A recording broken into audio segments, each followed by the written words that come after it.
तुळजाभवानी मंदिरात रंगपंचमीचा उत्सव मोठ्या उत्साहात आणि पारंपरिक पद्धतीने साजरा करण्यात आला। रंगपंचमीच्या निमित्ताने तुळजाभवानी देवीची विशेष पूजा करून देवीला पारंपरिक पद्धतीने रंग लावण्यात आला।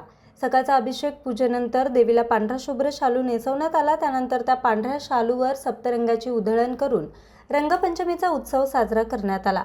महंत व पुजाऱ्यांनी देवीला रंग लावून पारंपरिक पद्धतीने रंगपंचमी साजरी केली। रंगपंचमीच्या दिवशी देवीची विशेष पूजा करून तिला रंग लावण्याची परंपरा आहे। त्यानंतर पुजारी व भाविक एकमेकांना रंग लावून रंगपंचमीचा उत्सव साजरा करतात। या उत्सवात प्रामुख्याने नैसर्गिक रंगांचा वापर करण्यात येतो। यावेळी महंत वाकोची बुवा, महंत हमरूची बुवा, सहाय्यक व्यवस्थापक अमोल भोसले, पुजारी बांधव तसेच मंदिर संस्थांचे अधिकारी कर्मचारी उपस्थित होते। न्यूज रिपोर्टर हनुमंत मस्तूद, आज 24 तास, माढा।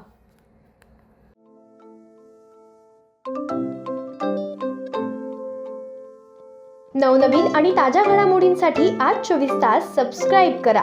त्याचबरोबर बेल आयकॉनवर क्लिक करा आणि मिळवा आमच्या बातम्यांच्या नोटिफिकेशन्स। तसेच आज 24 तासची प्रत्येक बातमी आपल्याला कशी वाटली हे कळवा। लाईक करून, कमेंट करून आणि आमच्या बातम्या शेअर सुद्धा करा।